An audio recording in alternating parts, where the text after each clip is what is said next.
While the world gushes over the summer I turned pretty, it's hard not to think back about another love triangle involving brothers that made headlines for years.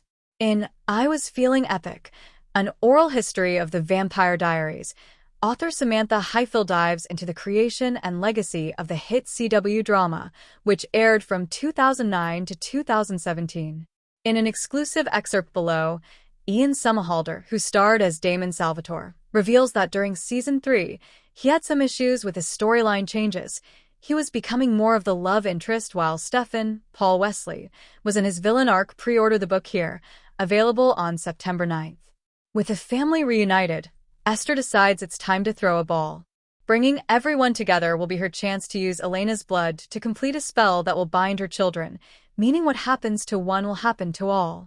And naturally, Eternal Boar Finn, Casper Zafer, volunteers to die. All of that plotting is happening in a separate room from the elaborate ball itself, which was filmed at boxer Evander Holyfield's mansion in Atlanta. Candace King, our cast waiting area, was down in his trophy room, and he had this whole wall dedicated to the infamous ear bite. It was so wild to be sitting there in between these ballroom scenes and seeing such a huge historical moment with the literal photo series of his ear being bitten off.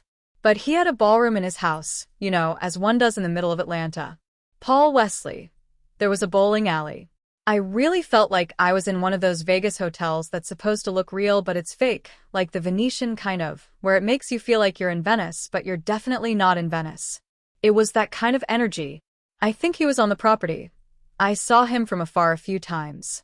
Claire Holt. It was one of the first times that all of the originals and all of the Mystic Falls crew were together, and it was such a great episode. It was really fun to shoot. I seem to remember there were a lot of night shoots, but it was awesome. Chris Grismer. That was one of the wildest shoots I've ever done, that particular episode. They brought a horse to set. It's a moment fans will remember well. After Caroline arrives at the ball wearing the dress and the bracelet Klaus sent her, he finds her outside admiring a horse, an image he will later commemorate with a drawing. Candace King. We'd already shot all the inside stuff, so everyone had gone, and we were doing the outside bit, so late at night. I was meant to be petting the horse, so if you see drawings of Caroline really close to the horse, that's why. I go to pet it the first time, and it snipped at me. It was very close to getting me. They're like, okay, let's try it again.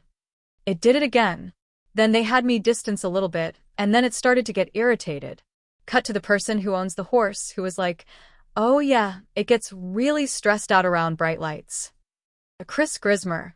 The animal wrangler brought a horse that was photophobic and was so freaked out because of lights. I don't know why you bring a horse that's afraid of lights to a film set, and the horse keeps trying to bite them. I didn't know how close it was getting until I watched playback, and it just missed Candace's nose. Candace King. The experience of filming that was not romantic. It was very stressful. Chris Grismer. I phoned Julie in the middle of the night, and I'm like, I want to change the scene to them just observing the horse and talking about horses, so she was cool with that. Candace King. We were probably like 12 feet apart. Chris Grismer. The horse wanted to kill her. The animal wrangler too was like, I'm not a vet, but I could give it a shot. And I'm like, nope, you're not killing a horse while I'm standing here. It was one of those moments where all things could have gone wrong if we hadn't acted quickly. Candace King. I'm still traumatized by working with horses. Whenever anyone's like, I want a Western, I'm like, good for you, you do that.